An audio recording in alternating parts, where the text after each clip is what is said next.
Hello everyone, मैं Anita Thakur. Welcome to my YouTube channel. और आज हम लोग पढ़ने वाले हैं class 11th history unit second जो है उसको स्टार्ट कर रहे हैं और चैप्टर 3 हम लोग पढ़ रहे हैं, जिसमें आज हम लोग पढ़ेंगे एन एम्पायर अक्रॉस 3 कॉन्टिनेंट्स।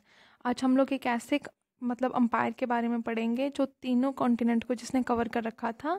जैसे कि यहाँ पर बताया गया कि रोमन एम्पायर की बात होगी, जिसने बहुत ज़्यादा टेरिटरीज़ को अपने कंट्रोल में ले रखा था। उसमें मोस्टली यूरोप का पार्ट आता था, जो कि आज के टाइम पर हम लोगों को पता है कौन से एरियाज़ हैं। फर्टाइल क्रीजन जो कि एक मिडल ईस्ट में ही एक पार्ट आता है, और नॉर्थ अफ्रीका में पहले इसने बहुत ज़्यादा कवर कर रखा था एरिया।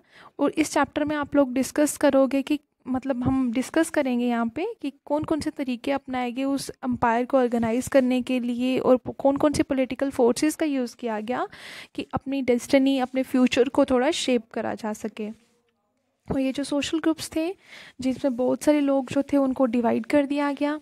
देन उसके बाद यहाँ पर बताया गया ये जो एम्पायर था वो पूरी तरह से हम ये बोल सकते कि वेल्थ को एकोमोडेट करना चाहता था। जो लोकल कल्चर्स थे, लैंग्वेजेस थी, उनको फॉरबिडन लैग्ड बिहाइंड छोड़ के आगे बढ़ना चाहते थे। उसके बाद यहाँ पे बताया गया वुमेन, जो कि आज के टाइम पर बहुत सारी कंट्रीज़ की वुमेन जो है वो लीगल पोजीशंस पे हैं, स्ट्रॉन्गर लीगल पोजीशंस पर हैं।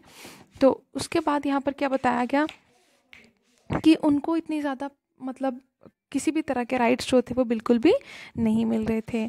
और साथ ही साथ अब कहीं ना कहीं इकोनॉमी को इन्हांस करने के लिए वो स्लेव्स का यूज़ करते थे, कि गुलाम बना देते थे उनको, लेबरर्स को, ठीक है। और उनको किसी भी तरह की फ्रीडम्स जो थी वो बिल्कुल भी नहीं मिल रही थी, ठीक है। और यहाँ पर बताया गया कि 5th सेंचुरी में जितने भी लोग थे इस एम्पायर के, वो किसी ना किसी तरीके से अलग होना शुरू हो गए वेस्ट में। लेकिन उन्होंने पूरा वो एक साथ ही रहे एक किस्म से, कुछ पार्ट्स जो थे उसके वो डिफरेंशिएट होना स्टार्ट हो गए। एक्सेप्शनली कौन से लोग जो थे वो प्रॉस्पर थे, हम लोग बोल सकते हैं बहुत हैप्पी थे। वो ईस्टर्न हाफ जो था वो बहुत ज़्यादा हैप्पीएस्ट माना गया उस टाइम पर। और कैलिफेट जो कि एक इस्लामिक, हम लोग बोल सकते हैं कि रूलर या फिर रूल कह सकते हैं, गवर्नमेंट थी जो इस्लाम के द्वारा गवर्न करी जा रही थी। उसके बारे में हम इस चैप्टर में, नेक्स्ट चैप्टर में पढ़ेंगे कि उन्होंने किस तरह से प्रॉस्पेरिटी जो है वो इन्हांस करी, किस तरह से अर्बन रिलीजियस ट्रेडिशंस को इनहेरेंट किया, जिसकी वजह से लोग जो थे वो बहुत ज़्यादा इन्फ्लुएंस हुए। तो चलिए इसे स्टार्ट करते हैं। रोमन हिस्टोरियंस की अगर हम लोग बात करें तो उनके पास बहुत ज़्यादा कलेक्शंस थी, रिच कलेक्शंस थी।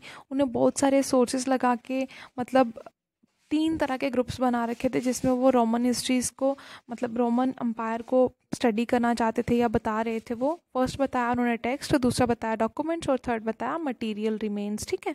और टेक्सचुअल सोर्सेज में उन्होंने बताया कि ये जो उसमें कौन सी हिस्ट्रीज़ थी, उसमें बताया गया कि ये ऐसा पीरियड था जिसमें हम लोग कंटेम्प्रेरीज़ के बारे में लिख रहे थे, मॉडर्न टाइम के बारे में लिख रहे थे, जो कि क्या है, जिनको एनल्स कहा जाता, जो कि वार्षिक, हम लोग बोल सकते हैं कि एनुअली जो भी चीज़ें लिखी जाती हैं उनको टेक्सचुअल सोर्सेज में डाला गया। जो साल भर में जो भी चीज़ें हो रही हैं उनको उसमें डाला गया। और जिसको हम लोग एनुअल कहते हैं तो उनको एनल्स भी कहा जाता है, जो साल भर के पूरा चिट्ठा उसमें होता है, ठीक है। तो ईयर बाय ईयर बेसिस बनाया गया उसको। लेटर्स, स्पीचेस, सेरेमन्स, लाज वगैरह और भी बहुत सारी चीज़ें जो थी वो टेक्सचुअल मटेरियल में डाली गई थी।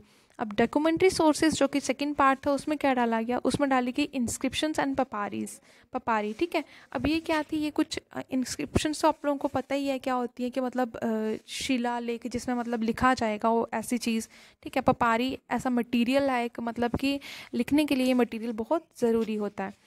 इंस्क्रिप्शंस यूज़ करी जाती हैं, एक कट करके स्टोन पीस या कुछ भी करके उसको लिखा जाता है। जैसे स्लेट आप लोग बोल सकते हो उसको, है ना, जिस पे लिखा जाता था पहले। तो लार्ज नंबरिंग में ये बहुत ज़्यादा सिंपल सी बात है कि ये इंस्क्रिप्शंस और पपारीज जो थी वो बहुत ज़्यादा सर्वाइव कर रही थी, बहुत ज़्यादा यूज़ किया जा रहा था इनका। कहाँ पर? ग्रीक में भी और लेटिन में भी, ठीक है। अब ये पपायरस है क्या चीज़, ये एक प्लांट की तरह ही दिखता है, जो कि बहुत ज़्यादा ग्रो होता है। कहाँ पर ग्रो होता था? इजिप्ट का जो नील रिवर है उसके बैंक पर, मतलब कि उसके किनारों पर ये बहुत ज़्यादा ग्रो होता था। और इसको क्या किया जाता, इसको इसलिए प्रोड्यूस किया जाता ताकि ये राइटिंग मटेरियल्स के लिए इसको यूज़ किया जा सके, और इवन इसको एवरीडे लाइफ में भी यूज़ किया जाता। बहुत सारे थाउजेंड्स ऑफ कॉन्ट्रैक्ट्स मिलते अकाउंट्स के लिए, लेटर्स के लिए, ऑफिशियल डॉक्यूमेंट्स के लिए, जो कि किस पर टोटली डिपेंडेंट थे, पपायरस के ऊपर डिपेंडेंट थे। और इसको यूज़ किया जाता, जो भी स्कॉलर्स थे वो अपने पब्लिशिंग हाउस में इसको यूज़ करते कोई भी चीज़ पब्लिश करने के लिए। और जो स्कॉलर्स होते थे जो पपायरस का यूज़ करते थे उनको पपेरोलॉजिस्ट्स कहा जाता था। अब नेक्स्ट है मटेरियल रिमेन, जो कि थर्ड कैटेगरी है रोमन मतलब हिस्टोरियंस के द्वारा जो बताई गई है।